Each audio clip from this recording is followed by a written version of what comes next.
Madame, bonsoir. Monsieur, bonsoir. Merci d'être au rendez-vous de Tout au clair sur la télévision du monde. Dernière livraison de cette semaine qui s'achève et même dernière livraison du mois de mai 2019. Nous allons nous consacrer une fois encore à une problématique qui retient les attentions dans les chaumières, dans la presse nationale et internationale. Une problématique en rapport avec la crise anglophone qui secoue les régions du Nord-Ouest et du Sud-Ouest depuis plus de 3 années déjà sur le terrain.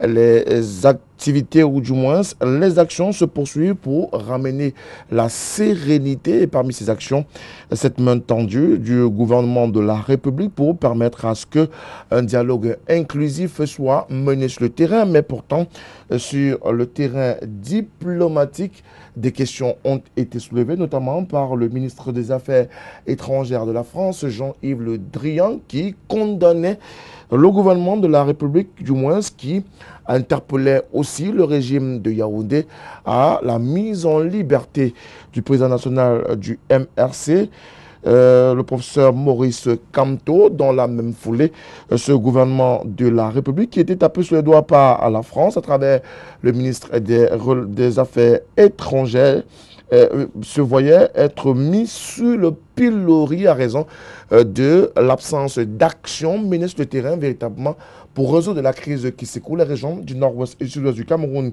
Et en réponse à cette sortie, le ministre des Relations extérieures du Cameroun, le jeune Belambela, a procédé à une communication gouvernementale pour recadrer le contexte, également apporter la part de vérité du gouvernement de la République du Cameroun pour ce qui est de cette crise qui secoue les régions du nord-ouest et du sud-ouest du Cameroun. Voilà donc l'épine dorsale de cette autre édition de Tout au clair sur la télévision du monde. Mesdames, Messieurs, bonsoir. Bienvenue une fois de plus. Tout au clair est une émission interactive. Vous pourrez, bien évidemment, si la technique le permet, nous envoyer vos contributions, vos réactions et vos questions à travers le 699 57 30 26. 699 57 30 26. Si vous êtes hors du Cameroun, vous ajoutez l'indicatif du Cameroun qui est le 00237 et vous faites partie de la grande famille de Tout au clair sur la télévision du monde. Nous savons qu'il pleut des cordes dans la capitale économique du Cameroun, Douala, mais tout de même, nous allons tenir ce débat avec nos invités, ceux qui sont déjà confortablement installés. Dans quelques instants, la présentation de ce panel.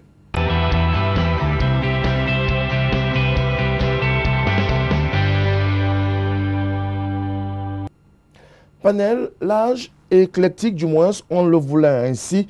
Nous allons faire avec ceux des invités qui sont déjà confortablement installés dans ce plateau de Tout au clair sur la télévision du monde, comme tous les lundis, mardis, mercredis, dès 21h jusqu'à 22h30. Et parmi les hommes que nous avons conviés sur ce plateau, vous le savez pertinemment, nous avons toujours notre traditionnel consultant sur la télévision du monde, de journaliste émérite, directeur des publications de Reflet d'Afrique TV qui continue sa progression et sa montée en puissance. Thierry Niopé, bonsoir. Bonsoir Frédéric Nkombé, bonsoir aux autres co-panélistes que je trouve avec beaucoup de plaisir. C'est la première fois que je rencontre l'honorable Sopor. C'est un plaisir de partager le même plateau avec cet érudit, il faudrait le dire. Les gens ne le savent pas beaucoup, mais il y a des âmes quand même qui méritent, des hommes qui méritent d'être salués, encouragés, félicités de leur vivant. Parce que l'histoire du Cameroun, on le disait encore récemment, mérite d'être écrite pendant que les gens vivent encore. Mais c'est un travail en même temps journalistique, un travail de recherche que je crois, en tant que directeur d'une chaîne de télévision qui est en train de monter, nous y mettrons un accent quand même. C'est important. C'est un plaisir d'être là ce soir. Merci à vous Thierry Niopé. Justement, on parle de cet autre invité qui est avec nous ce soir. C'est un plaisir de l'avoir en cette soirée sur la télévision du monde dans le cadre de ce programme Tout au clair. Il est cadre au sein de l'Union des populations du Cameroun, l'honorable Sopor. Bonsoir. Je suis cadre au sein de l'Union des populations du Cameroun. Bonsoir. Bonsoir à tous les copanélistes. Merci de m'avoir invité pour la première fois à votre émission. Merci à vous d'être là ce soir. Et puis, un autre que nous retrouvons avec beaucoup de plaisir, avocat au barreau du Cameroun, militant du Rassemblement démocratique du peuple camerounais, Maître Tegem. Bonsoir, Maître. Bonsoir Frédéric, bonsoir mes copanélistes, bonsoir à vos fidèles téléspectateurs toujours aussi nombreux. Je voudrais également partager ce que venait de dire mon voisin, M. Niopé, qui disait que l'honorable c'est un grand honneur. de partager le plateau avec un homme d'expérience. Vous savez, l'expérience est la meilleure des écoles. Et je pense que lorsqu'on a la chance de partager le plateau avec un monsieur qui a de l'expérience, on doit pouvoir tirer avantage. Je souhaite que ce débat soit enrichissant. Je souhaite que son expérience illumine la compréhension du sujet. Thierry Niopé, une sortie a été faite ce mardi par le ministre des Relations extérieures, le jeune Mbela Mbela, qui s'adressait justement au ministre des Affaires étrangères de la France, Jean-Yves Le Drian, au sujet de la crise qui secoue les régions du nord-ouest et du sud du Cameroun, mais aussi en rapport avec la crise, on peut l'appeler, sociopolitique qui a secoué le pays au lendemain de la présidentielle du 7 octobre dernier.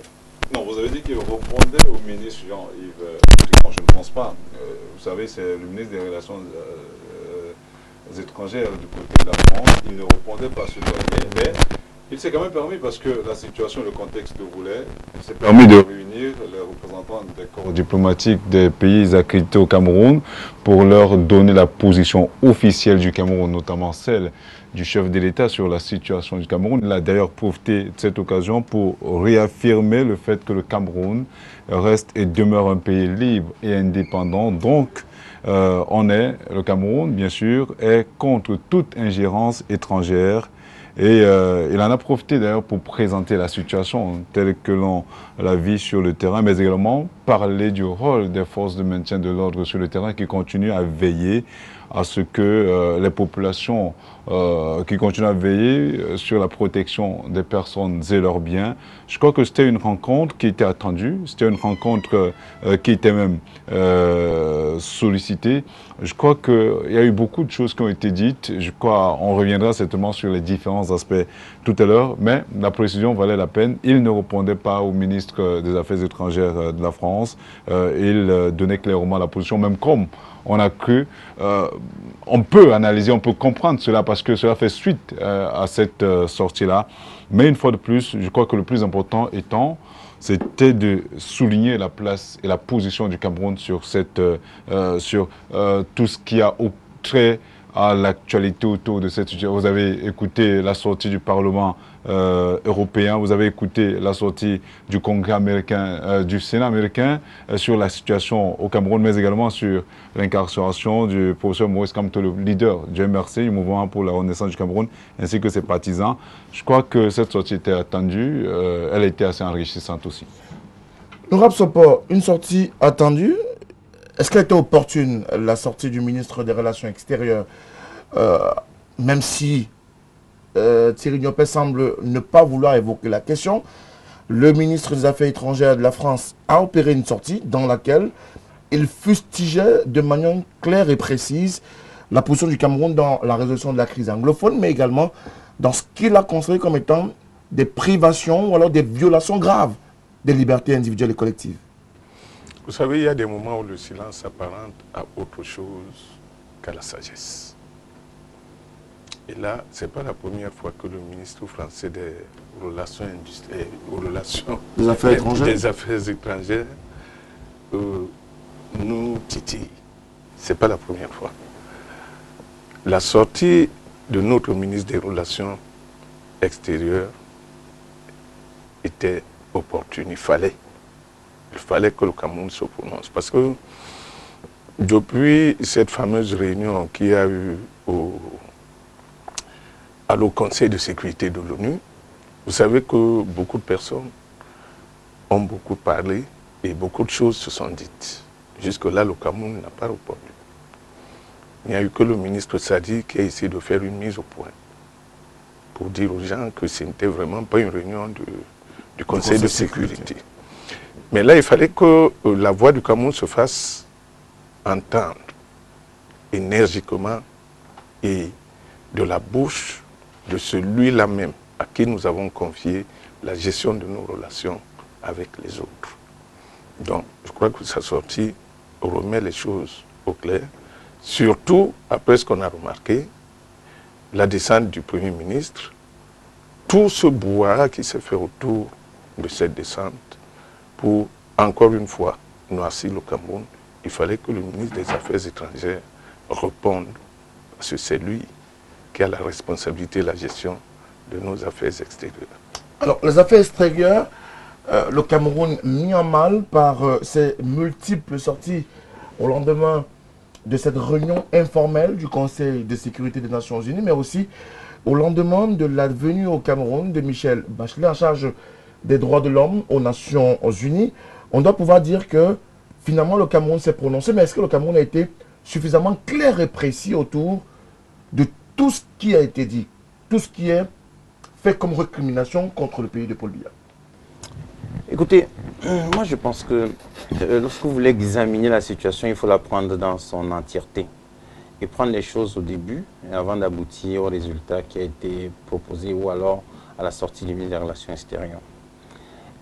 Le pays traverse une crise qui est une crise la plus grave de son histoire. Enfin, peut-être il y en a eu d'autres, mais à mon avis, c'est une crise grave parce qu'on en est à démontrer aux yeux des autres que nous ne sommes pas d'accord sur ce qui devrait être le minimum consensuel, c'est-à-dire l'existence même de l'État.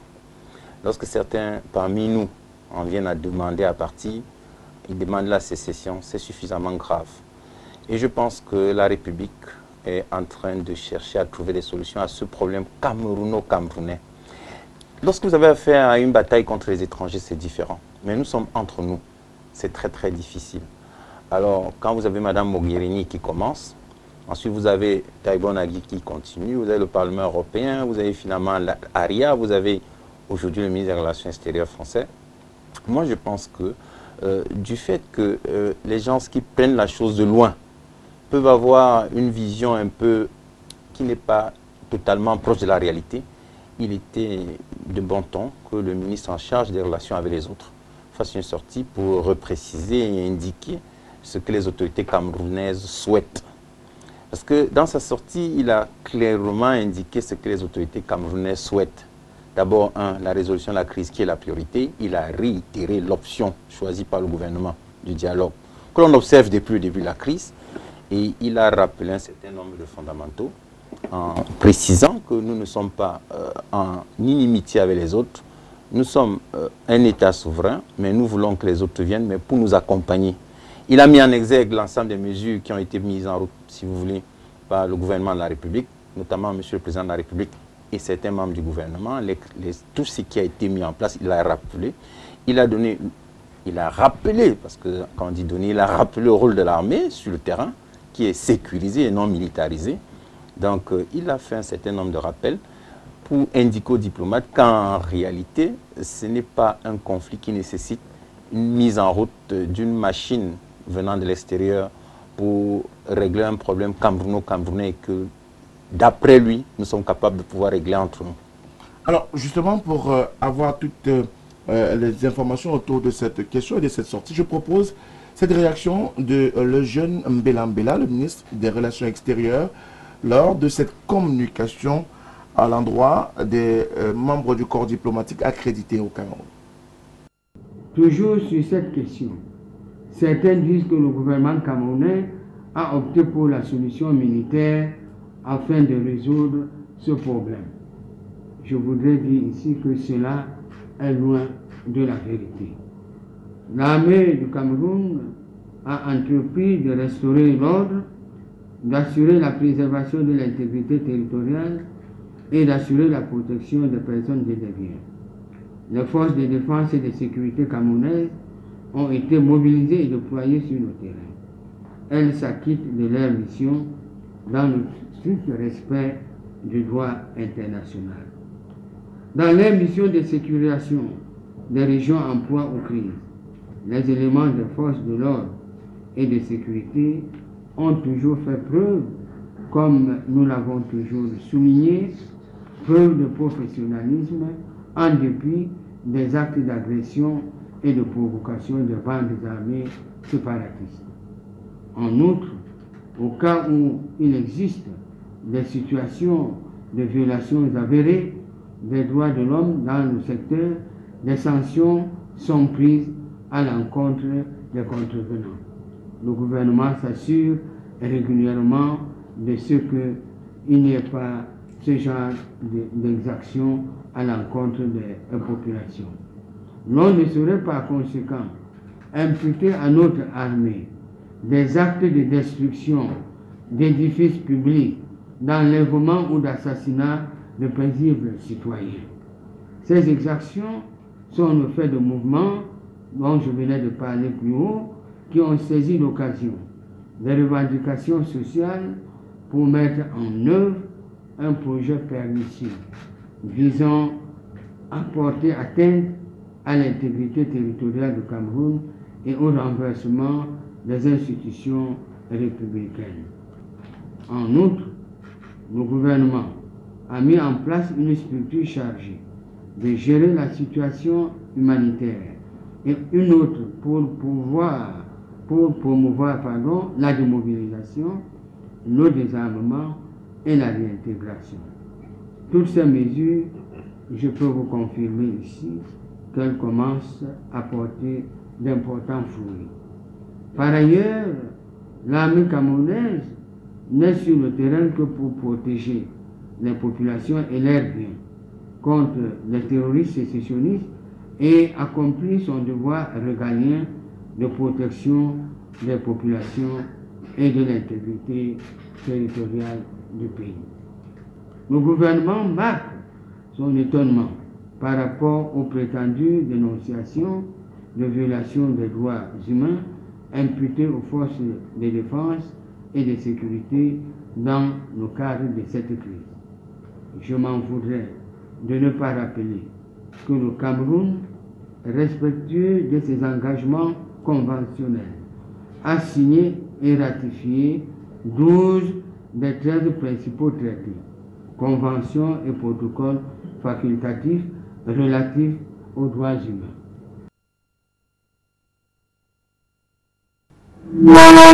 C'était donc l'une des réactions du ministre des Relations extérieures, le jeune Bella Mbella, face à la presse nationale et internationale, mais également face aux membres du corps diplomatique accrédité au Cameroun. Thierry Niopé, les faits tels que présentés par le MINREX du Cameroun reflètent-ils la vérité ou la réalité du terrain? C'est une déclaration officielle. Maintenant, entre ce qui est dit dans cette déclaration et les faits sur le terrain, le fossé ne peut pas être aussi exact que ça. Parce qu'à côté de cela, il y a les ONG qui présentent des chiffres qui ne sont pas exactement ce que le gouvernement semble présenter. Mais on regarde la situation, on regarde ce que nous vivons quand même au quotidien. On l'a souligné ici au lendemain de la sortie du Parlement européen. Nous avions souligné, je crois, sur ce plateau, que les chiffres étaient quelque peu gonflés. Quand on regarde quand même, je vous ai pris un exemple. Allez du côté du rond-point ici à Douala. Vous vous rendrez compte que les gens continuent à aller à Limbé. Il y a des zones dans le sud-ouest où la vie s'est quelque peu arrêtée. Mais ailleurs, ça bouge quand même. Le Cameroun n'est pas en conflit dans cette région. Dans de ces régions, comme on a semblé le souligner, certaines ONG, notamment M. Nanga, qui était d'ailleurs sur ce plateau je crois, le coordinateur d'un monde Avenir. Quand on regarde également la situation du côté de Bamenda, vous avez vu le défilé du 20 mai. C'est vrai que ce n'était pas la grande fête comme il y a plus de 3 ans, mais toujours est-il que les Camerounais sont quand même sortis pour magnifier leur unité, affirmer le fait que le Cameroun reste un et indivisible. Je crois que les faits sont surfaits. Maintenant, entre ce qui est dit et la réalité du terrain, il y a toujours un léger gap, mais il n'en demeure pas moins vrai que moi, je sors de Babadjou. Babadjou est à 15 km de Santa et non loin de Bamenda. On s'est permis d'arriver jusqu'à Santa. Je vous assure, quand vous faites ce tronçon, vous vous rendrez compte que les hommes en tenue le sillonnent de temps à autre et il y a de la vie de ce côté. Je continue à croire qu'on devrait davantage accompagner le gouvernement dans la résolution de cette crise qui devrait se régler sur le plan interne. Vous avez écouté le ministre, nous-mêmes nous l'avions souligné, on ne peut pas demander aux gens, on ne peut pas prétendre résoudre un problème quand on a en face des gens qui portent des armes. Vous ne pouvez pas demander à une armée conventionnelle, à une armée légale, loyaliste, de déposer les armes face aux insurgés, parce qu'en réalité, c'est cela. C'est pour ça que le plaidoyer du ministre des Relations extérieures, le jeune Bella Mbella, est essentiel. Il est essentiel en ce sens qu'il a demandé aux partenaires nationaux, multilatéraux d'accompagner le gouvernement dans cette voie-là, y compris les ONG qui, vous l'avez vu, vous avez écouté, après la sortie de l'Union européenne, beaucoup sont à la recherche des financements pourquoi pas, pour davantage continuer à travailler comme ils le font sur le terrain. Est-ce que cela devrait nécessairement passer par tout ce qu'on lit dans les réseaux sociaux, tout ce qu'on lit dans la presse? Je crois qu'il y a un devoir patriotique qui devrait être mis en exergue, parce que nulle part au monde, la sécession n'a été encouragée. Les voies du dialogue sont ouvertes. Vous avez écouté qu'il y a 20 anciens insurgés qui sont en train de regagner le camp qui a été établi au niveau du sud-ouest par le comité des armements et des mobilisations piloté par l'ancien gouverneur Fayengo Francis. Donc ce sont des avancées. Il y a la Commission nationale pour la promotion du bilinguisme et du multiculturalisme qui travaille comme il peut. Des propositions ont été faites par le gouvernement au lendemain de cette crise qui avait été qualifiée au début de crise corporatiste avec les avocats, les enseignants. Les autres, le gouvernement avait pris une batterie de mesures. Il s'est avéré, nous le soulignons d'ailleurs, que c'était pas cela qui était recherché. Il y avait une sorte, voilà, c'était comme le cheval de Troie. Quand vous regardiez ce qui se passait, et l'avenir a semblé nous donner raison jusqu'ici. Donc, on espère quand même que cette solution, que cette crise trouvera solution au Cameroun. Des dispositions sont prises dans ce sens. Vivement que les uns et les autres s'asseyent davantage, que le gouvernement aussi ouvre davantage ses mains pour permettre aux autres de discuter, de parlementer. Je crois que c'est une possibilité au Cameroun. Honorable Sopor, une fois encore, l'armée camerounaise est mise au banc des accusés comme étant une armée qui ne respecte pas les règles autres conventions internationales. Elle est accusée d'exaction, de piller, de tuer, de brûler les maisons d'habitation, de mettre en mal les populations camerounaises. Pourtant, le ministre des Relations extérieures est tout contre et a tenu à donner la position du Cameroun par rapport à son armée qui est engagée au nord-ouest et au sud-ouest du Cameroun. Oui, vous savez, les vautours, le vautour ne s'alimente que lorsqu'il y a des dépouilles. Le vautour ne peut pas s'attaquer à un animal bien portant ou à un humain bien portant. C'est quand l'animal est déjà à terre que le vautour va aussi maintenant se nourrir. C'est-à-dire, c'est pour dire que nous sommes nous-mêmes les propres fossoyeurs. C'est nous qui attirons tous ces organismes étrangers. Nous sommes nous-mêmes les propres fossoyeurs de notre pays. Nous nous présentons toujours comme des victimes. Nous présentons notre pays comme le pire des pays en matière de démocratie, en matière de non-respect des droits de l'homme, etc., etc. À partir de ce moment, pourquoi ne voulez-vous pas que les autres qui sont à l'affût, ça il ne faut pas l'oublier, ils sont à l'affût, parce qu'en réalité, ils ne s'alimentent que de cela. Pour nous prouver que la communauté internationale existe, il faudrait qu'il y ait du grabuge quelque part.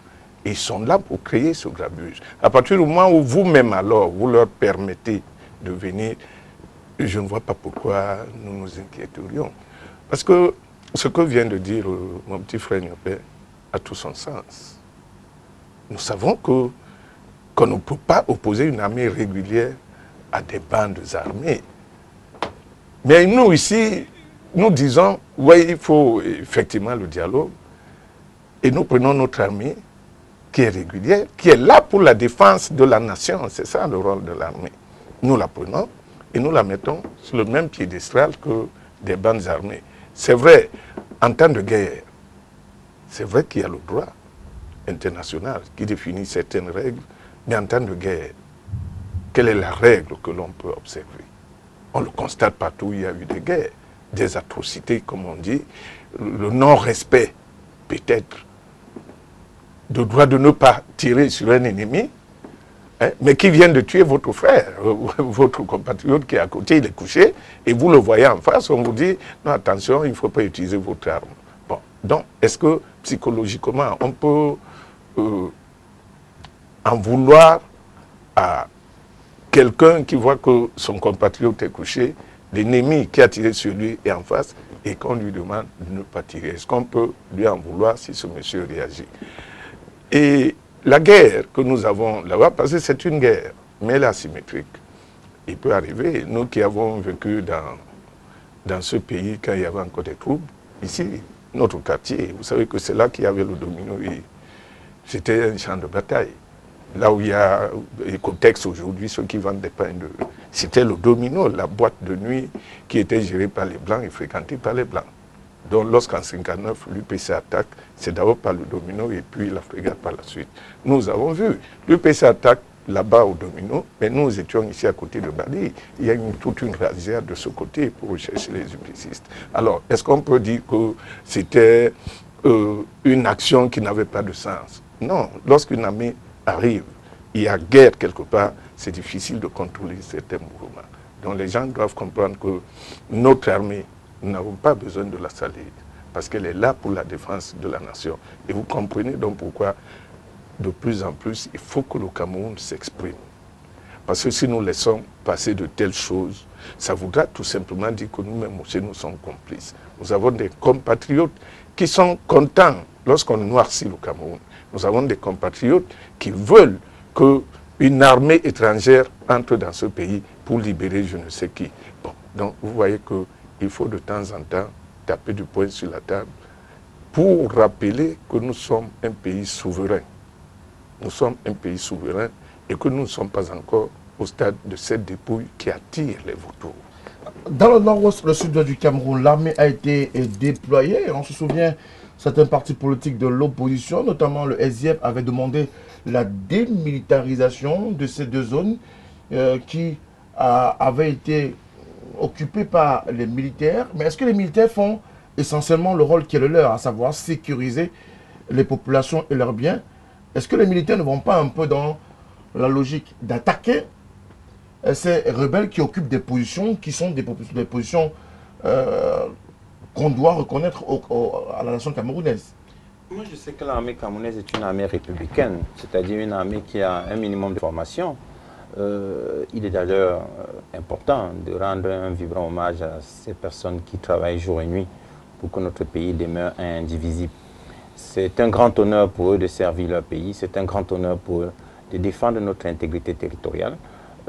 Je souhaite que cette armée reste toujours dans la logique qui est la sienne, à savoir la défense du territoire de la République et dans son entièreté en respectant les règles qui gouvernent leur métier. Est-ce que ces règles sont respectées? Non, vous me demandez si les règles sont respectées. Moi, je ne suis pas parmi les gens qui sont en guerre, mais je sais une chose, c'est que l'armée est présente également à Douala. L'armée est présente à Yaoundé, l'armée est présente, je ne sais pas, à Garoua, à Maroua et partout. Mais les gens là-bas ne se plaignent pas. Vous êtes à Douala comme moi, on a le bébé ici. Est-ce que vous vous plaignez? Est-ce que l'armée, on les voit tous les jours, on partage tout ce que nous faisons tous les jours, nous partageons les supermarchés, les courses, on les partage avec les militaires, mais ils ne font rien à personne. Le rôle de l'armée, c'est la protection de l'intégrité territoriale, la souveraineté nationale. Et celui qui est en charge de cela, c'est le président de la République. Et il a pour cela l'armée avec lui. Maintenant, je dis encore une fois, dans les régions en crise du nord-ouest et du sud-ouest, il y a des personnes qui ont lancé une opération de partition du pays, c'est-à-dire porter atteinte à l'intégrité du territoire. Lorsque vous portez atteinte à l'intégrité du territoire, vous ne pouvez avoir d'autres réactions que celle de l'armée régulière qui vous demande, ou alors qui a pour devoir de protéger ce territoire national. En le protégeant, il peut arriver, et c'est malheureux, qu'il y ait des dérives que personne ne souhaite, même pas les militaires. Eux, ils viennent uniquement pour sécuriser et non pour faire une guerre. Parce que je rappelle encore une fois, cette guerre, nous ne sommes pas en guerre contre des étrangers, nous sommes entre nous. Ce qui rend la tâche de l'armée encore plus difficile. C'est pourquoi moi je suis d'accord avec les députés français ou alors les députés européens français qui avaient dit non, l'État camerounais fait déjà beaucoup. Nous devons plutôt les accompagner au lieu de leur parler avec condescendance. Voyez-vous, il est très facile de faire des discours. Même nous, sur les plateaux, quand nous parlons, personne n'est là-bas. Moi, j'ai observé une chose, beaucoup bavarde, mais très peu s'y rendent. J'ai noté que le Premier ministre, Ian Philemon, s'y est rendu. L'actuel Premier ministre s'y est rendu. Il y a certains membres du gouvernement qui s'y sont rendus. Il y a les membres du CN, Commission nationale pour la promotion qui s'y sont rendus. Le ministre Garga également s'y est rendu. Il avait dit à la demande du président de la République. Il s'y est rendu. Mais tout le monde dit c'est notre pays, mais très peu y vont.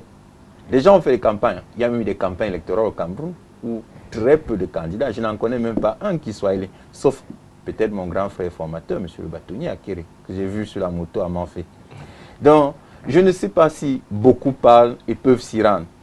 Voyez-vous, lorsqu'il y a une crise de cette nature, il faut faire très très attention. Il faut avoir beaucoup de mesures. Il faut parler avec beaucoup de circonspection. Les militaires qui travaillent dans ces conditions-là, je vous assure, leur tâche n'est pas aisée. Imaginez qu'ils entrent dans une salle comme celle-ci. Ils nous trouvent tous, je ne sais pas, couchés. Ils vous voient seuls debout. Mais ils commencent à se demander si ce n'est pas vous. C'est très difficile de prendre des décisions. C'est très, très difficile de prendre des décisions. Il faut traiter cette armée avec beaucoup de mesures, avec beaucoup de circonspection, avec beaucoup de respect pour leur métier. Notre armée est une armée professionnelle. Ce n'est pas une armée de circonstances, c'est une armée professionnelle. Parce que chez nous, c'est la professionnalisation des armées. Lorsqu'on rentre dans l'armée, chez nous, on subit une formation. Et à l'issue de la formation, on descend sur le terrain. La formation suppose l'acquisition d'une certaine expérience, l'acquisition des prérequis. Lorsque l'armée travaille dans ces conditions, en tout cas qui sont celles actuelles, et que des gens de 1000 km essayent de critiquer, je pense que c'est un peu facile. Il faut faire très attention, il faut être très prudent. Et je continue à croire que notre armée est une armée républicaine, notre armée est une armée citoyenne, notre armée est une armée éduquée, notre armée est une armée formée. Il faut continuer à leur faire confiance. Ça n'empêche que dans l'armée, vous pouvez trouver des brebis galeuses. Mais ce sont des cas isolés. Des cas isolés, on doit pouvoir le dire ainsi, puisque le ministre des Relations extérieures, le jeune Belambela, a rappelé que des sanctions sont très souvent prises contre des éléments de force défense et sécurité qui se démarquent par des faits irrépréhensibles. Oui, on l'avait souligné. C'est parce qu'on n'a pas suffisamment souligné sur ce plateau quant au rôle de l'armée camerounaise sur le front. L'honorable Sopo le soulignait tout à l'heure, quand on est sur le front et que vous voyez votre compatriote, votre camarade, votre ami tomber sur le champ du fait des balles de l'ennemi, parce que là, en fait, on parle de l'ennemi. Ceux qui prennent les armes contre la patrie sont des ennemis de la République. C'est un fait. Et toute personne qui tire sur un homme en tenue a tiré sur la République, qu'on le veuille ou pas. Alors, sur le plan psychologique, mettez-vous dans la posture de celui qui voit cela.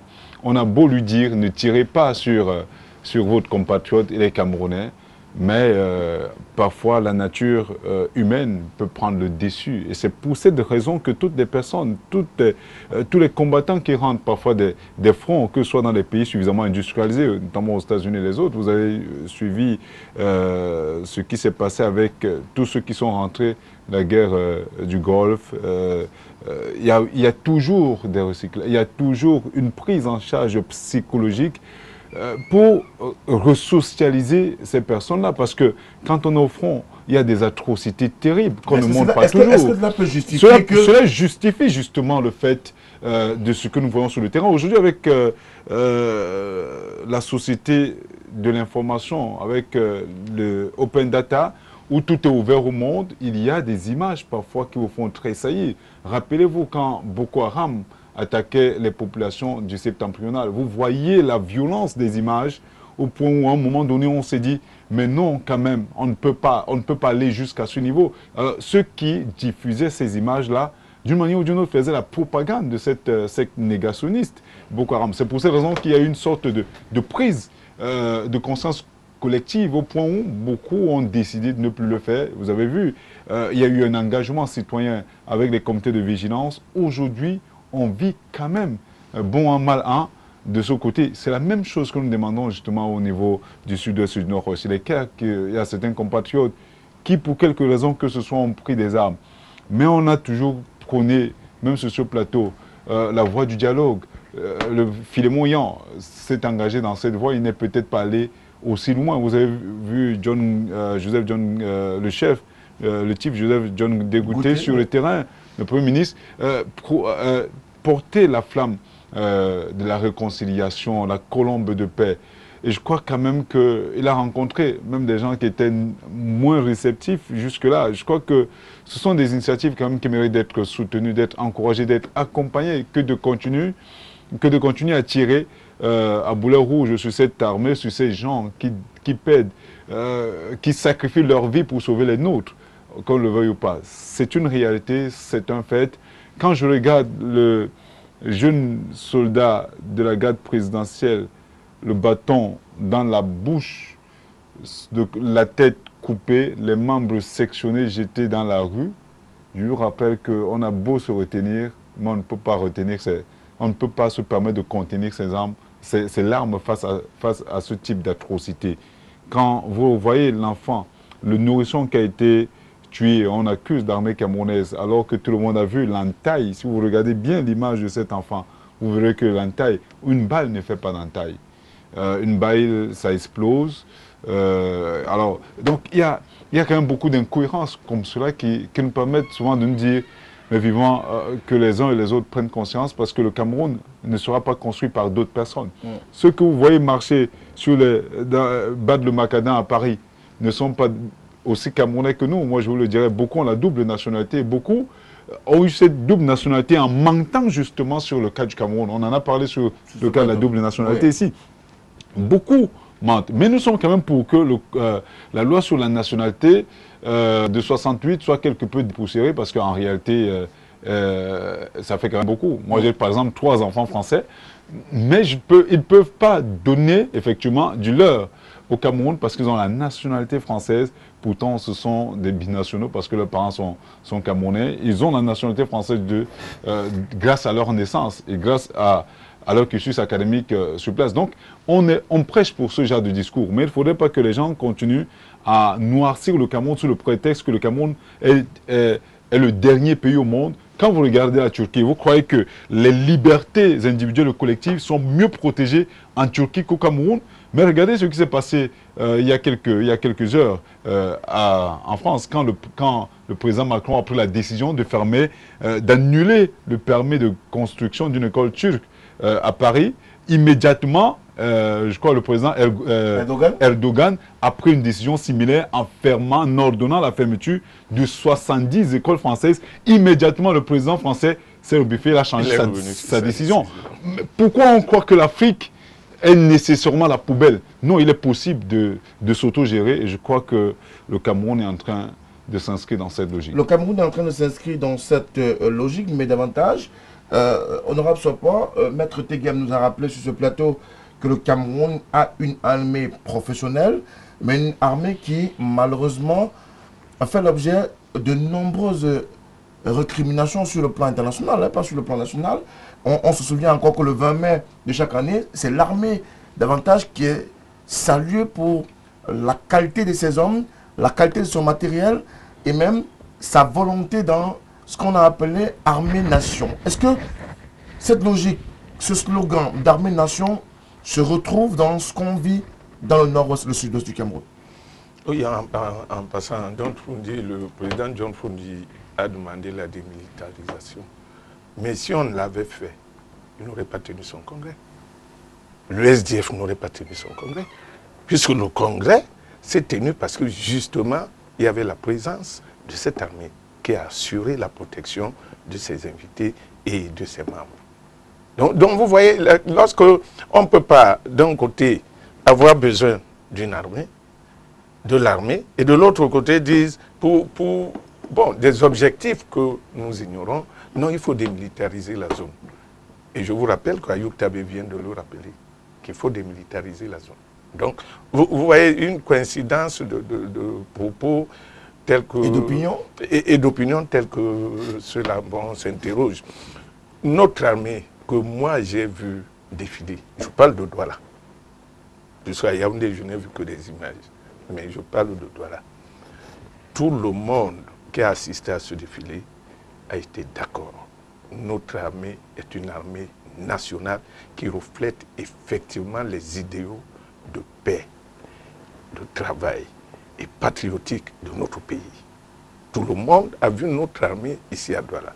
Ceux qui étaient à Yaoundé, je ne sais pas. On n'a vu que les images, mais nous l'avons vécu ici à Douala. Notre armée, moi j'ai rencontré les gars du BIR dans leur opération 400 km là. Ils étaient là, il y a ça. Il fallait voir ces gars. Au contraire, c'est tout le monde qui était là, qui applaudissait, qui les acclamait, qui les encourageait. Je vois mal comment, si vous n'avez pas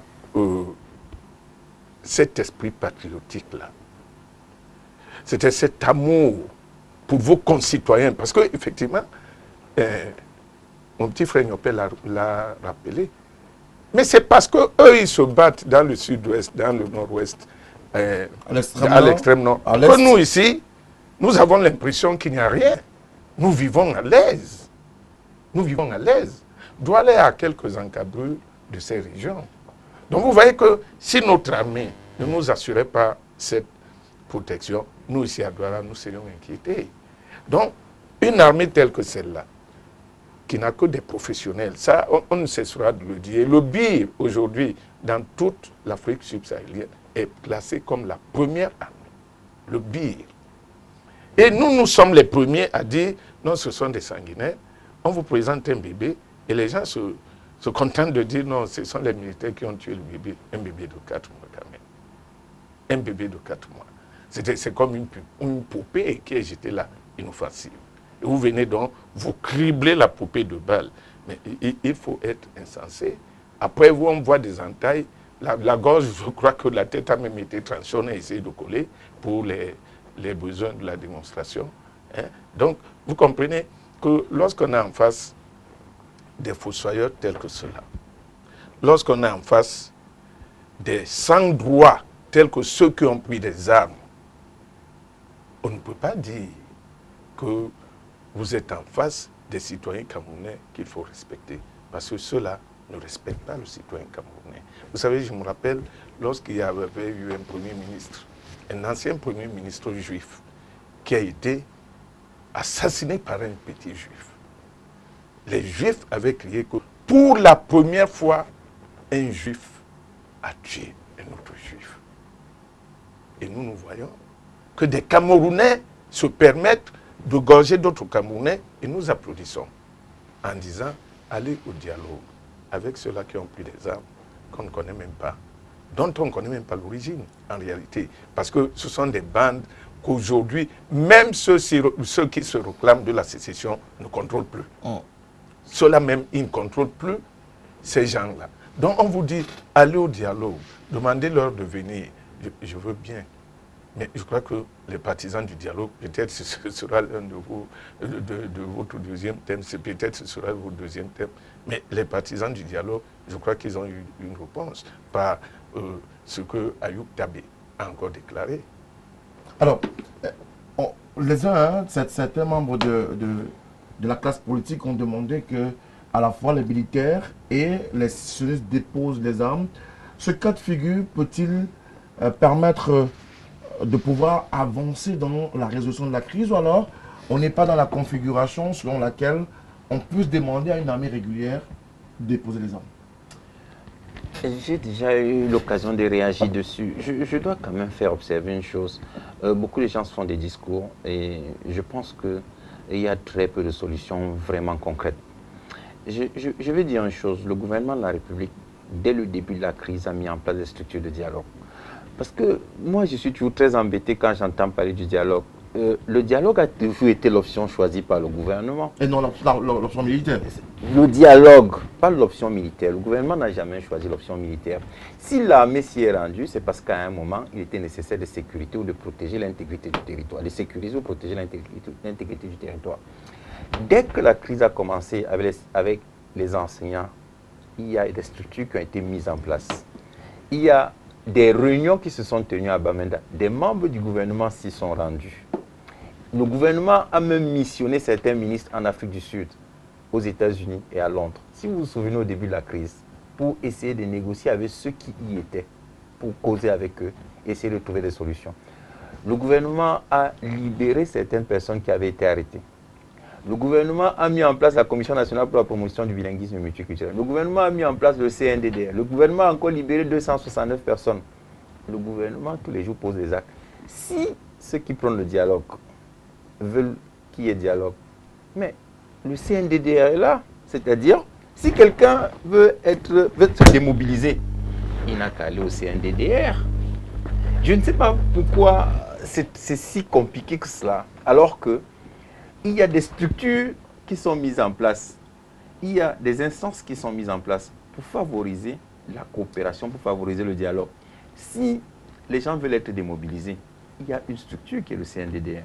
Il y a un plan d'urgence humanitaire qui a été mis en place, toujours par le gouvernement de la République. Le gouvernement fait des efforts pour aboutir à une solution négociée depuis le début de la crise. D'ailleurs, je ne vais pas rappeler ici les structures étatiques qui ont été actionnées, notamment à l'ENAM ou à la Cour suprême du Cameroun. Donc, il y a des efforts qui ont été faits. Est-ce que ces efforts devraient concourir à arriver à une situation où on ne peut pas parler de démilitarisation, mais davantage on a deux camps qui chacun a des armes à main. À qui devrait-on demander de déposer les armes? Non, la réalité c'est que l'armée est dans son devoir régalien. L'armée est dans son rôle constitutionnel. L'armée est dans ses missions. Si quelqu'un doit déposer les armes, c'est celui qui n'est pas de l'armée qui détient les armes, sans avoir l'autorisation requise par la loi. Si vous êtes porteur d'une arme, sans avoir l'autorisation de l'autorité requise par la loi, alors vous êtes en infraction, c'est vous qui devez déposer les armes. Ce n'est pas une supplication qu'on doit vous faire. Vous devez le faire. Par contre, le militaire qui porte une arme, il est dans son rôle. Il a été formé pour la porter. C'est ça la différence entre les deux. Et c'est pourquoi le gouvernement, pour favoriser le dépôt des armes, a mis en place le CNDDR en disant « Allez-y, déposez les armes et vous serez pris en charge ». Moi, je pense que dans cette affaire, sauf à faire preuve de mauvaise foi, moi je dis le gouvernement de la République a toujours favorisé le dialogue. D'ailleurs, sur le plan international, le gouvernement a fait venir ici des émissaires qui pouvaient nous accompagner. Et le ministre des Relations extérieures l'a rappelé en disant que, hormis le responsable du Commonwealth qui était là, il y a même des actions qui ont été menées avec la Suisse, il y a des actions qui ont été menées avec l'ambassadeur de France, il y a des actions qui ont été menées où on a associé Mme Michelle Bachelet qui était là. C'est-à-dire que des efforts sont entrepris de la part du gouvernement pour aboutir à une solution négociée en associant justement les membres de la communauté internationale, nos partenaires de développement, pour leur dire, bon voilà, nous sommes dans cette situation, voilà ce que nous proposons, voilà ce que nous faisons, voilà, pour démontrer que n'écoutez pas seulement ce qu'on dit, vous voyez aussi tous les efforts qui sont faits. Le gouvernement a multiplié les efforts pour aboutir à une solution négociée de cette crise. Mais j'entends toujours dire dialogue, dialogue, dialogue. Je ne sais pas si c'est un slogan ou si les gens ont un projet. Parce que moi, je veux comprendre l'instance là, c'est-à-dire que l'instance qu'on veut concret. Je ne sais pas si c'est une instance, parce que je veux comprendre et puis je suis tout perdu. Qui sont les personnes qui composeront cette instance? Sur quels critères ces personnes seront désignées? Bon, s'il faut désigner en fonction des partis politiques, on va dire le nombre de députés à l'Assemblée nationale. On dit par exemple tel parti a tel nombre de députés, le nombre de sénateurs tel parti. Si on dit les responsables de la primature, les responsables de la présidence de la République, on les nomme comment? Tout ça, c'est très compliqué et je pense qu'il faut être très prudent. Le gouvernement a mis en place des structures. Je pense que ces structures-là sont les plus indiquées. Si vous vérifiez, vous allez voir qu'à la fin, l'option de la décentralisation finira par l'emporter. Parce que quelle que soit la structure qu'on créera, la majorité sera toujours du côté de ceux qui prennent la décentralisation.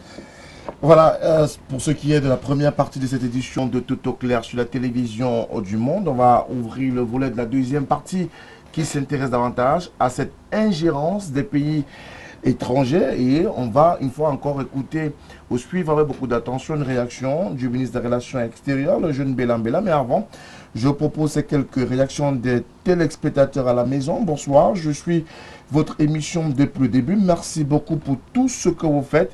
Mais tous ceux qui font des bruits pour déstabiliser notre Cameroun trouveront nous les Camerounais en face. Et ces gens qui sont des maquisages, je ne donnerai pas la suite de ce message qui est tout peu tendancieux. Encore d'autres SMS qui sont arrivés. Bonsoir, monsieur Moutomé, merci pour le boulot, à savoir instruire les Camerounais pour ce qui est de la crise qui s'écoule les régions du nord-ouest et du sud-ouest du Cameroun, que les opportunistes sachent que ce problème sera réglé par nous et rien que par nous les Camerounais, que ces impérialistes nous collent la paix. C'est Yves depuis Ezeka qui nous envoie ce SMS ce soir. Bonsoir, je m'indigne de savoir que tout le temps, les hommes dits politiques accusent l'armée d'atrocités commises par l'autre camp, à se demander s'ils ne voient pas les exécutions et la barbarie de ceux qui sont qualifiés comme étant des ambazoniens francs de Yaoundé qui nous envoient ce SMS ce soir. Bonsoir, j'aurais voulu un panéliste qui vient du nord-ouest ou du sud-est du Cameroun pour mieux éclairer nos téléspectateurs. Donc, pour moi, je pense que puisqu'il n'y a pas de contradiction, nous n'apprendrons rien davantage. Je lis le SMS tel qu'il est venu. C'est M. Alphonse de Bamenda. Alors, ce n'est pas faute d'avoir essayé. Il faut surtout rappeler que certains d'entre vous, ou de nos compatriotes qui viennent du nord-ouest et du sud-ouest du Cameroun, évitent tous, pour la plupart, de se mettre devant la chaîne de télévision par peur de représailles. Il faut surtout le préciser à nos téléspectateurs, notamment à Alphonse de Bamenda qui nous a envoyé ce SMS. Bonsoir, M. Sopor, UPCiste. On disait que Oumniobé avait pris les armes contre les Camerounais. Était-il un Camerounais ou non? C'est Christophe qui envoie ce SMS. Vous y répondrez dans quelques instants. Alors, très belle émission, M. Moutoma. Merci à tous les panélistes pour leur patriotisme et leur sagesse. Surtout, bonne continuation à vous, à la télévision du monde. Alors, honorable, rapidement, est-ce que Oumniobé n'était pas patriote quand il prenait les armes contre d'autres Camerounais? C'est le SMS qui nous a été envoyé. Non, ça veut dire que monsieur ne connaît pas l'histoire. Bien sûr, je ne connais pas. Oumniobé n'a jamais pris les armes contre les Camerounais. Il y avait une administration coloniale qui ne voulait pas que les Camerounais se libèrent ou qui ne voulait pas que le Cameroun soit indépendant, que le Cameroun connaisse une réunification avec l'autre partie, justement.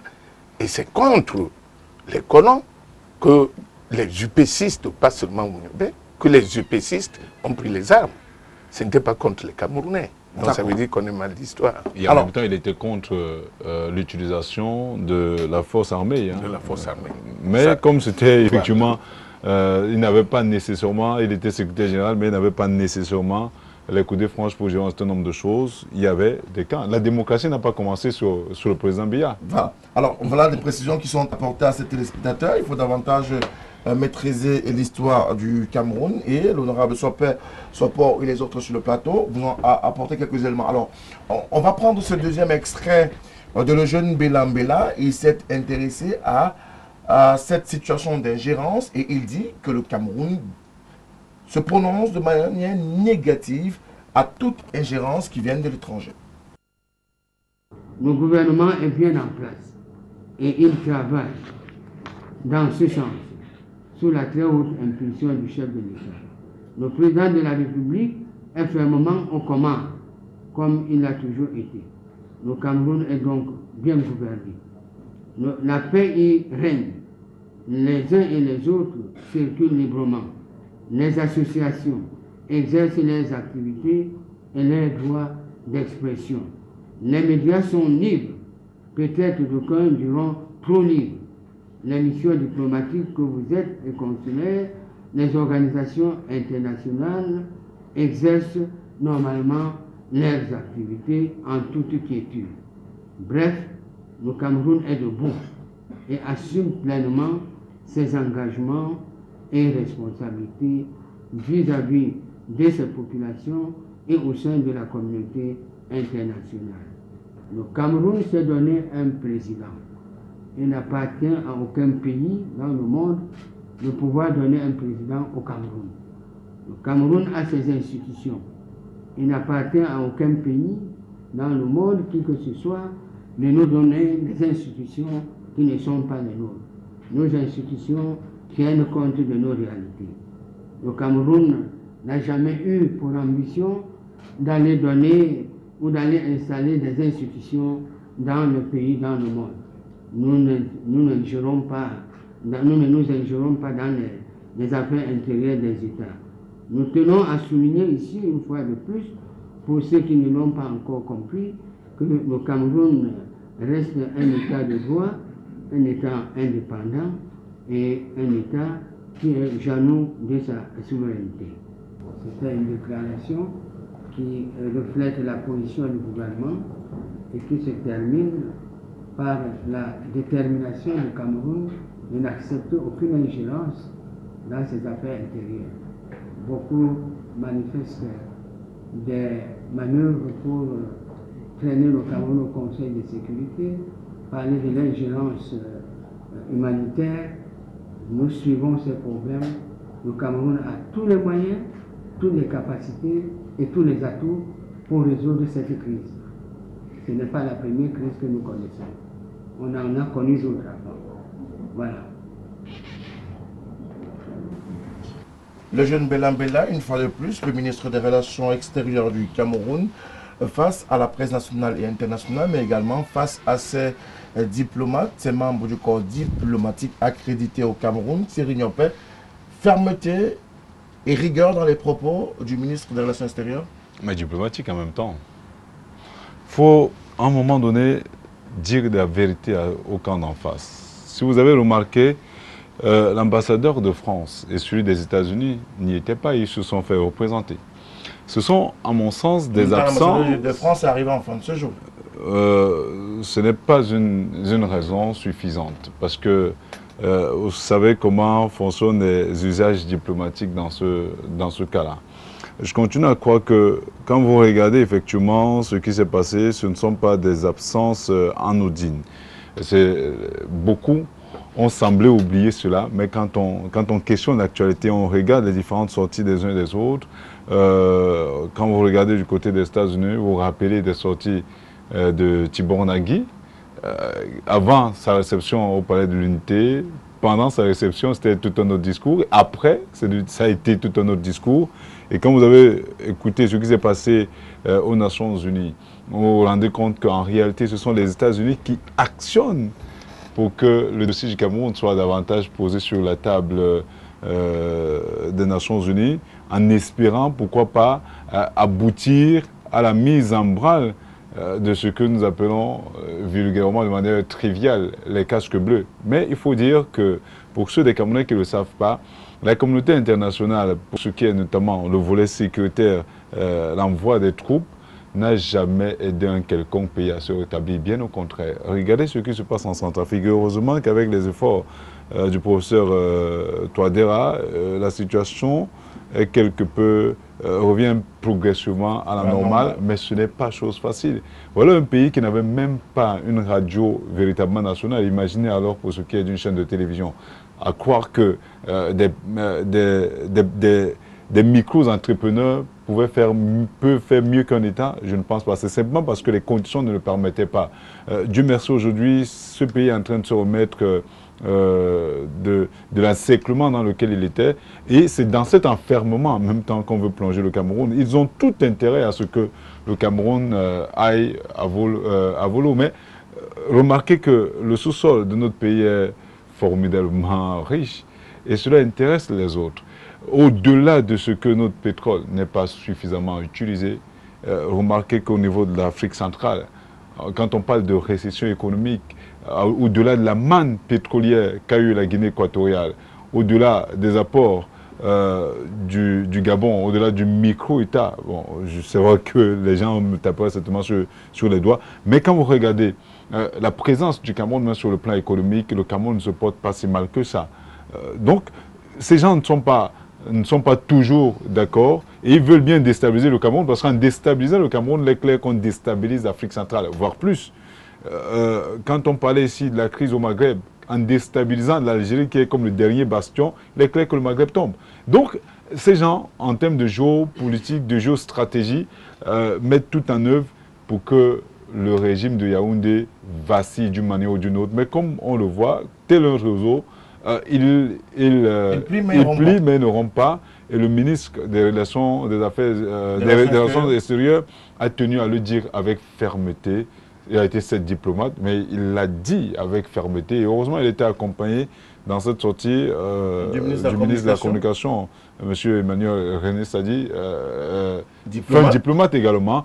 Mais c'est un discours qui était quand même porteur de sens. Le Cameroun n'est la chasse gardée de personne. Rappelez-vous de ce discours du chef de l'État. Il faudrait que cela rentre dans les têtes des uns et des autres.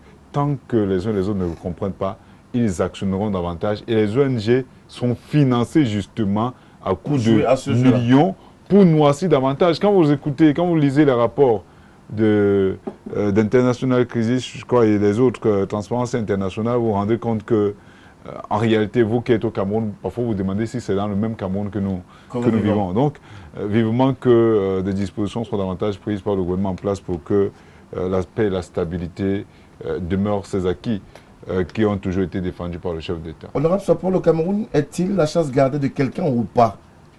Puisqu'on parle de diplomatie et on parle de l'intérêt de toute une nation qui s'appelle Cameroun, est-ce que ce pays peut, ou malheureusement, a-t-il suffisamment pour être aujourd'hui convoité par tout le monde au risque de voir ce pays être à volo, à feu et à sang? Oui, vous savez, Niopé vient de le dire, nos richesses ne sont même pas encore exploitées. Ça, il faudrait que les gens le comprennent. Vous avez la bauxite, vous avez le pétrole, qui attire comme des mouches, qui attire des gens comme une pourriture attire des mouches. Vous avez le pétrole, qui n'est même pas encore exploité. Vous avez tout ce que nous avons comme richesse halieutique, là, du côté de Barkassé. Ce n'est pas encore exploité. Donc, vous comprenez que le Cameroun est vraiment un pays qui attire. Mais qui attire comment? Parce que celui qui doit donner l'autorisation, à qui les Camerounais ont donné un mandat pour permettre à tous ces gens de piller le Cameroun, dit non pour le moment. Alors, puisqu'il dit non, mais il faut l'enlever. Mais si vous l'enlevez, c'est tellement que vous aurez quelqu'un qui dira oui, parce que vous l'auriez aidé à prendre le pouvoir, à prendre cette place, et cette personne serait prête à tout vous donner. C'est de ça qu'il s'agit. Il s'agit de cela. Lorsque le ministre Bella Lejeune rappelle tout cela, il a parfaitement raison. Le Cameroun attire encore des investisseurs. Vous savez, quand j'étais à l'Assemblée, je vous ai dit tantôt que c'est nous-mêmes qui nous assistons notre pays. Nous avons fait, après les présidentielles de 92, il y a eu une commission de l'Assemblée qui avait été invitée par l'Union européenne à Bruxelles. Et j'en faisais partie. Nous avons trouvé des députés européens vraiment remontés contre le Cameroun. On leur avait présenté le Cameroun comme un pays dans lequel il ne fallait même pas investir. Que c'est un pays où la dictature règne, on ne veut pas que ceux qui ont gagné les élections prennent la place, etc., etc. Et il fallait une intervention. Et c'est comme ça se passe aujourd'hui. Hein. Moi, je vous parle de 92. J'ai été à l'Assemblée européenne pour ça. Nous avons été toute une délégation avec le père à son âme, le président Zévembe, qui était chef de délégation, pour apporter un démenti à tout cela. Et je vous assure que quand ils ont vu qu'il y avait une diversité de partis à l'Assemblée, ils se posaient beaucoup de questions. Ils se posaient beaucoup de questions. Donc c'est la même chose que nous vivons aujourd'hui. Donc on a raté en 1990, 92. 92. Il vaut mieux faire quoi? Du bis repetitas en 2010. C'est la même chose. Sauf qu'ici, la violence a pris le pas. C'était la seule différence, c'est cette violence-là, aussi verbale et de fait, à laquelle nous assistons. Parce qu'à l'Assemblée nationale européenne, il y avait des gens qui leur avaient écrit pour dire « N'investissez pas encore. Quand nous serons au pouvoir, vous viendrez investir. » Et je vous dis ce que moi j'ai vécu. Ça, je l'ai vécu. Et il a fallu qu'on démontre tout cela et que les gens, et que les Européens comprennent que, mais non, on a entendu un seul son de cloche. Il fallait en entendre un autre. Mais ce que je déplore, et là je le déplore vraiment, nous avons l'Assemblée nationale qui pouvait faire le même travail. Nous avons aujourd'hui 2 chambres. Mais ça ne sert à rien de rester au Cameroun, dire nous sommes contre ou bien nous déplorons ceci, mais faites votre travail, messieurs les députés. Nous, on a fait ça en 92 avec le président Kaba-Yégué comme président de l'Assemblée nationale. Comme président de l'Assemblée nationale, nous sommes allés à Bruxelles et nous avons apporté des éclaircissements à cette Union européenne-là, à ce Parlement européen. Et les choses avaient changé. Mais je déplore l'inertie aujourd'hui de nos 2 chambres. C'est bien de faire des discours sur place, mais il faut se déplacer, aller vers cela. Parce que le Parlement est une institution reconnu mondialement et respecté mondialement par tout le monde. Si vous êtes dans votre pays, vous dites oui et non, voici ce qui se passe. Vous faites des discours comme le ministre des Relations extérieures vient de le faire ici au Cameroun. Mais ça ne passera pas. Parce que de l'autre côté, la diaspora dont nous parlons, c'est leur travail quotidien. C'est leur travail quotidien. Et comme ils sont proches de ces députés, comme ils sont proches de ces parlements, ils ont des contacts faciles. Mais tant que vous resterez ici pour dire que oui, nous sommes contre le Cameroun est indivisible, c'est tout ce que vous faites ici, ça ne marchera pas. Donc c'est pourquoi il faudrait que peut-être la prochaine assemblée, que les gens aillent là-bas. Parce que beaucoup de choses, comme a dit Maître Tegem, beaucoup de choses ont été faites. Aujourd'hui même encore, un concours a été lancé, rien que pour les auditeurs d'expression anglaise. Rien que pour les auditeurs et greffiers d'expression anglaise. Et on l'a dit. Donc vous voyez que beaucoup de choses sont faites, mais tant que vous n'êtes pas proche de là-bas, les missions ministérielles, mais il faudrait qu'on en multiplie. Il faudrait qu'on en multiplie. Je veux bien que mon petit frère Tangandi reste ici et dise tout ce qu'il veut dire, mais qu'on organise des missions à l'extérieur pour expliquer tout cela. Et nous avons aujourd'hui 2 chambres. Nous avons aujourd'hui 2 chambres. Et que font ces 2 chambres? Ça ne sert à rien de rester sur place et bavarder. Il faudrait aller au-delà. Nous avons fait ça en 92. Il y avait des gens, ça je vous le dis, il y avait des gens qui avaient dit, ne venez pas encore, n'investissez pas. Vous voyez comment votre pays a besoin d'investissement. Mais parce que vous n'êtes pas au pouvoir, vous dites aux autres, non, ne venez pas investir. Mais il y va de la vie de vos enfants, il y va de la vie de vos frères, il y va de la vie de vos cousins, il y va de la vie de tout le monde. Il y va du dynamisme, de la renommée et puis de la souveraineté que vous devez proclamer pour votre pays. Mais vous leur dites, ne venez pas investir. Mais quand nous serons au pouvoir, malheureusement, comme ils n'ont jamais été au pouvoir, j'espère qu'ils se sont rendus compte qu'il n'y a jamais eu d'investissement dans ce pays. Donc, il faudrait que nos 2 chambres soient actives pour faire ce travail que nous avons fait en 92. L'interpellation est lancée par l'honorable Sopo, cadre de l'Union des populations du Cameroun, qui est déjà passé par la chambre basse du Parlement camerounais. Aujourd'hui, à l'époque, il y avait une seule chambre. Aujourd'hui, il y en a 2. Maître Tegem, une interpellation forte à l'endroit des députés à l'Assemblée nationale, mais bien au-delà, il faut respecter la souveraineté de l'État du Cameroun. A rappelé le jeune Bélan. Parce que pour moi, même si rébarbatif, c'est une évidence qu'il faut respecter la souveraineté des États. Chaque État a sa souveraineté, chaque État a son orgueil, chaque État a sa fierté qu'il souhaiterait voir respectée par les autres. Parce que c'est même ce qui est prescrit comme norme de jus causin, c'est-à-dire une norme impérative de droit international.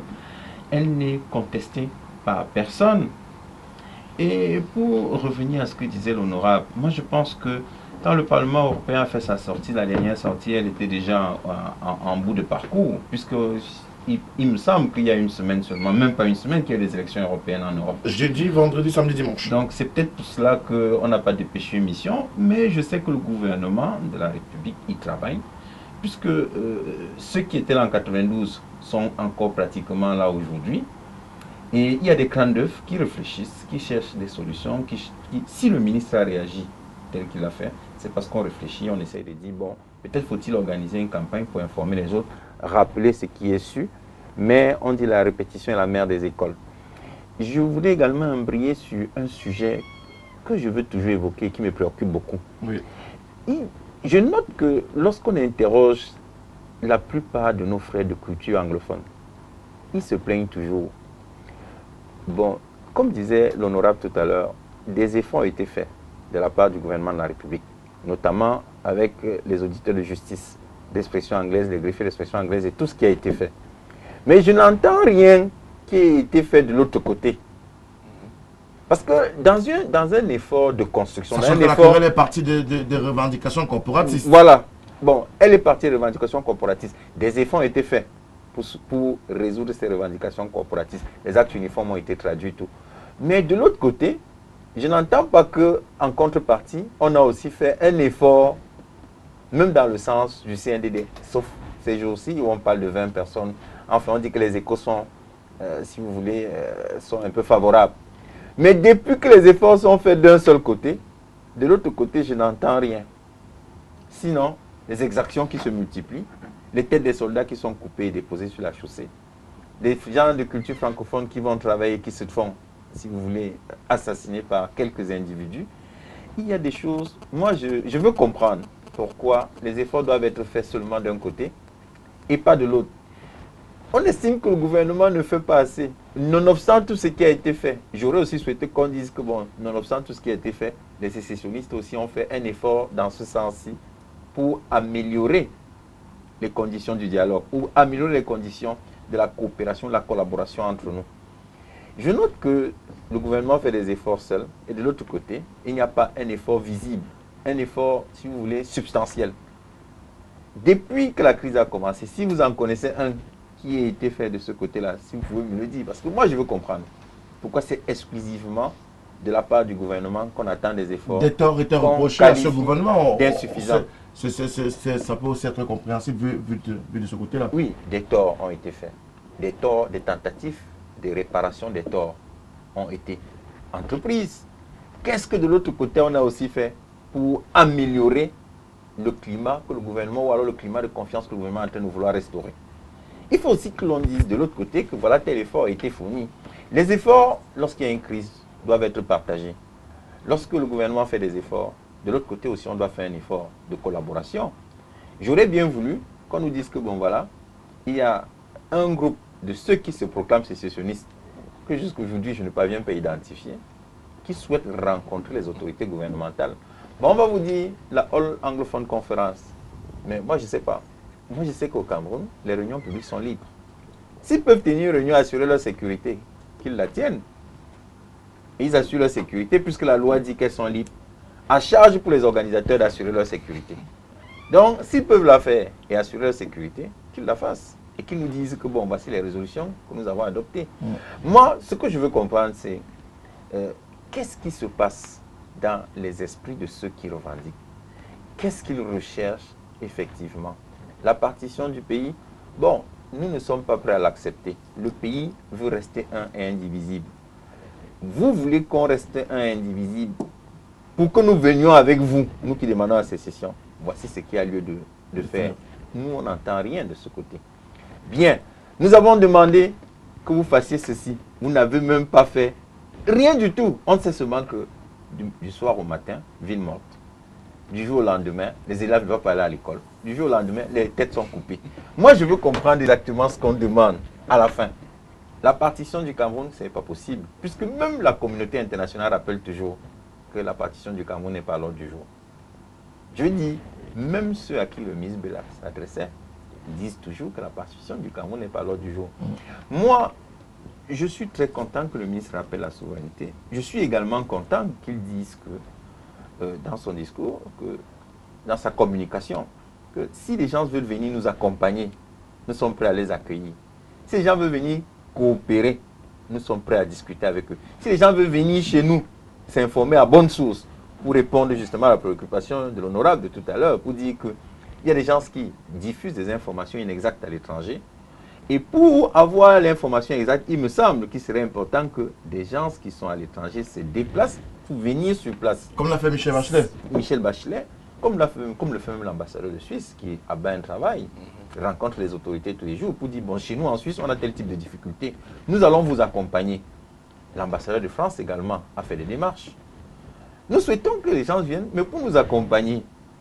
Et non simplement pour faire, si vous voulez, la leçon. Parce que il faut savoir que c'est une crise qui est compliquée. Le gouvernement se déploie tous les jours, fait des efforts multiformes, mais de l'autre côté, il n'y a pas grand-chose qui est fait. Alors, on va prendre quelques SMS, puisque le temps imparti à ce programme arrive pratiquement à son terme. Bonsoir, je voudrais vous féliciter pour ce thème très important. Féliciter aussi tout le panel de ce soir qui comprend les vrais enjeux qui veulent se tramer sur le Cameroun. J'espère juste que tous ceux qui veulent voir ce pays à terre se rendront très vite compte que la majorité de nos concitoyens sont derrière nos institutions et de ceux qui les incarnent. Le Cameroun reste et demeurera toujours debout, têtu comme la vérité. Que Dieu bénisse le Cameroun. God bless Cameroun. Moi, c'est Martin Luther depuis Mindourou, à l'est du Cameroun, qui nous a envoyé ce SMS. Bonsoir le panel. Française, épouse d'un Camerounais, donc camerounaise par alliance. Aujourd'hui, vous avez un panel très professionnel, sans passion. Tous donnent leur avis. Ce sont de vrais patriotes et c'est ce que tout bon citoyen doit à l'endroit de son pays. Félicitations à tous vos panélistes du jour. Un bravo particulier à l'endroit de monsieur l'officier de l'Ordre national de la valeur, l'honorable Paul Sopor. Dernière cuvée. Oui, c'est vrai, il a reçu une médaille. C'était le 20 mai 2019 dernier.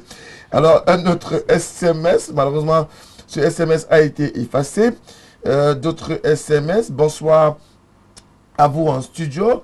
Monsieur Moutouma, votre émission doit être suivie par Monsieur Donald Trump et profiter pour lui donner une belle leçon de patriotisme car il en a besoin pour laisser le Cameroun tranquille et en paix. C'est Monsieur Abana depuis Ngaoundal qui nous a envoyé ce SMS en disant que le Cameroun n'a pas besoin de l'ingérence des autres pays.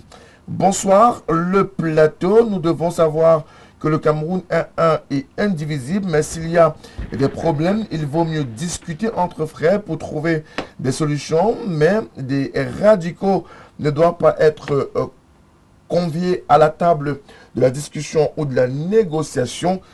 Il faut que tout le monde participe à la discussion. Guy Châtel à Berthois qui nous a envoyé ce SMS. Alors, un autre SMS qui nous est parvenu ce soir, toujours Alphonse de Bamenda. Alors là, il s'adresse à maître Georges Tegem. Il vous demande d'être sérieux. Alors, de quel côté vous êtes? Il a fallu que vos confrères descendent dans la rue pour que notre gouvernement réagisse. Le peuple se plaint et les lignes bougent. C'est cette façon de fonctionner. Est-ce une façon de fonctionner pour un État? C'est Alphonse de Bamenda. Vous y répondez rapidement et puis on fera le dernier tour de table. Mais, excusez-moi, je ne comprends pas bien sa question, parce que pour moi, c'est très simple. Le gouvernement de la République gouverne, prend des décisions tous les jours. S'il y a des revendications, il appartient au gouvernement de la République d'y répondre. Il me semble que dans le cas des avocats, le gouvernement a répondu en traduisant les actes uniformes, qui était la revendication principale de nos confrères. Donc je ne sais pas trop, je ne comprends pas sa question. Je ne sais pas s'il voudrait insinuer autre chose, mais on a les avocats ou les confrères ont posé le problème de la traduction des actes uniformes. Le gouvernement y a répondu en faisant la traduction. Il faut reconnaître, je dois dire une chose à M. de Bamenda. L'OADA, quand il a été ratifié par le Cameroun, la langue l'OADA a été le français. Bien sûr. Il a fallu que l'on modifie le traité. Et il faut reconnaître que sur ce plan, le gouvernement a été embarqué dans l'OADA, conformément à ce qui avait été voulu, puisque en réalité c'était un outil de sécurité juridique pour permettre aux entreprises qui viennent investir chez nous d'avoir un territoire plus vaste, où les règles de droit devaient être les mêmes sur un territoire, parce que le territoire OADA c'est le territoire du traité. Les règles de droit sont les mêmes sur tout le territoire OADA. Alors le gouvernement, pour favoriser l'investissement étranger et permettre aux entreprises de se déplacer d'un pays OADA à un autre, avait signé l'accord. D'accord. Donc c'était en langue française, c'était la langue de l'OADA était le français. Il a fallu qu'on procède à une modification de ce traité pour introduire la langue anglaise et même portugaise. Voilà. Alors, on va prendre un dernier tour de table pour chacun qui aura droit chrono en main à 1 minute 30 pour permettre à ce que nous puissions respecter les timings imposés par la réalisation de ces réunions paix. Il faut discuter la main tendue du gouvernement au sorti de la descente du Premier ministre chef du gouvernement, et on est formé sur la question sur cette table et même pratiquement sur toutes les sphères. Il faut discuter, maintenir cette discussion qui a été initiée depuis le début de cette crise. Mais comment doit-on discuter, avec qui et dans quel délai? Non, c'est une question assez plurielle. Non, il est clair que nous devions nous asseoir pour discuter des choses qui devraient contribuer à la bonne marche du Cameroun, parce que c'est clair, par exemple, le Cameroun est un problème de gouvernance. ça c'est un fait. Mais ce sont des choses quand même qui sont suffisamment gérables. Parce que quand vous regardez parfois comment les choses fonctionnent, on se demande si tous ceux qui sont nommés par le chef de l'État ont la même fibre patriotique. Il faudrait que l'on comprenne que l'intérêt du Cameroun devrait être au-dessus de tous les autres intérêts. Maintenant, pour ce qui est de l'apport de l'armée camerounaise, on ne montre pas suffisamment ces images-là, mais quand vous voyez ce que le BI fait sur le terrain, vous devez en principe les saluer. Ils construisent parfois, le génie militaire le fait, ils construisent des ponts. Des moments, c'était le BI qui l'a fait, ils construisent des ponts, des maisons, des centres de santé. Ils éduquent parfois les populations, ils contribuent à distribuer, à apporter des soins aux populations. Ces images, on ne les montre pas assez à la face du monde parce que ces images ne font pas honneur justement à ceux qui luttent contre le Cameroun. Il faudrait justement que le gouvernement, dans ce sens, et ça, on l'a souligné en demandant pourquoi pas au ministre de la Communication et celui des Postes et Télécommunications de mettre sur pied des cellules de jeunes capables justement de... Parce que la vraie bataille maintenant, c'est dans les réseaux sociaux, c'est sur Internet. Il faudrait justement que le gouvernement envahisse justement même ces réseaux sociaux pour dire la vérité à ceux des compatriotes qui ne veulent pas l'accepter. Je crois qu'à partir de là, beaucoup de choses pourraient changer. Parce que ceux qui noircissent l'image du Cameroun ne possèdent généralement pas des réseaux sociaux. Je crois que si on investit sur le terrain et si on investit réellement, beaucoup de choses pourront changer. Et comprenons une chose, comprenons ça de manière définitive, nous devons mettre l'intérêt du Cameroun au devant de toute chose. Parce qu'on sait, on connaît quand une guerre commence, mais on ne sait pas quand elle finit. Honorable Sopor, il faut discuter. Oui. Oui, il faut discuter. Quand faut-il discuter et comment doit-on discuter?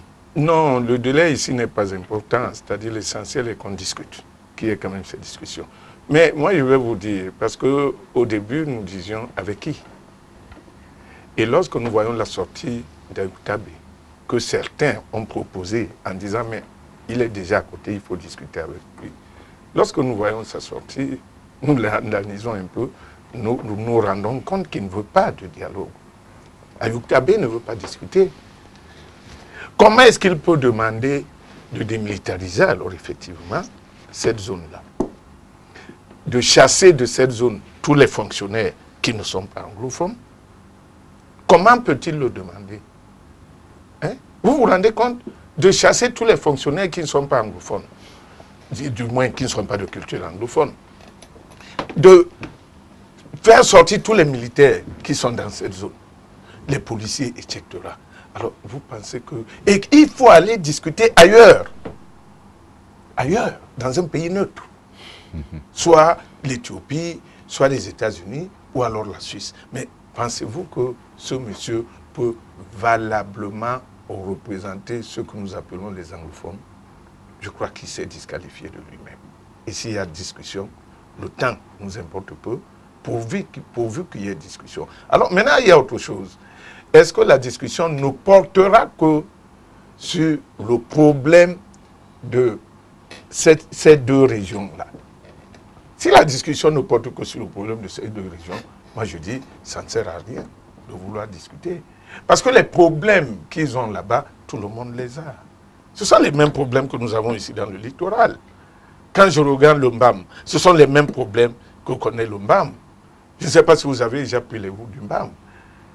Quand vous regardez le Mbam, vous vous posez des questions. Quand vous regardez même le centre là, vous vous posez beaucoup de questions. Dernièrement, j'ai vu la route qui allait à Comme2. Mais attendez, vous vous posez des questions. Le chantier va commencer dans quelques jours. C'est ce qu'on nous a dit. Donc, s'il faut discuter, il faudrait que ce dialogue soit effectivement élargi parce que toutes les régions ont les mêmes problèmes que nos deux régions du sud-ouest et le nord-ouest. Maître Guem, il faut discuter. Le Cameroun est une terre d'accueil, terre d'hospitalité, terre de dialogue, pays de paix, havre de paix reconnu. Afrique en miniature, un beau pays, c'est le nôtre. Nous devons l'aimer, nous devons en parler partout. Nous devons susciter de la part des autres une volonté de venir chez nous. Qu'ils parlent de nous, comme j'ai souvent entendu parler de nous pendant que j'étais quelque temps à l'étranger. C'est-à-dire, qu'est-ce que vous venez faire ici? Vous devez pas être ici. Votre pays est très beau. J'étais là-bas, j'ai rencontré une fois un Mauritanien.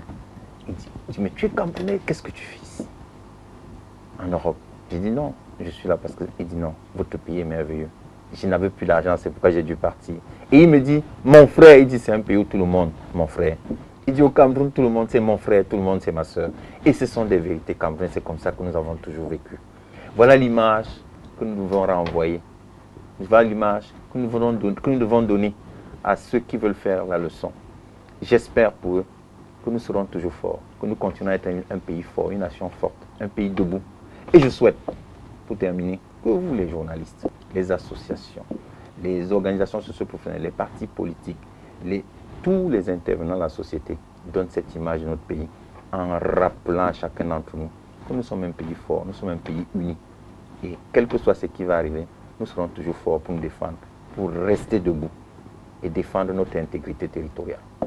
Merci à vous. Alors on va clôturer avec ce message d'un téléspectateur qui nous dit félicitations à M.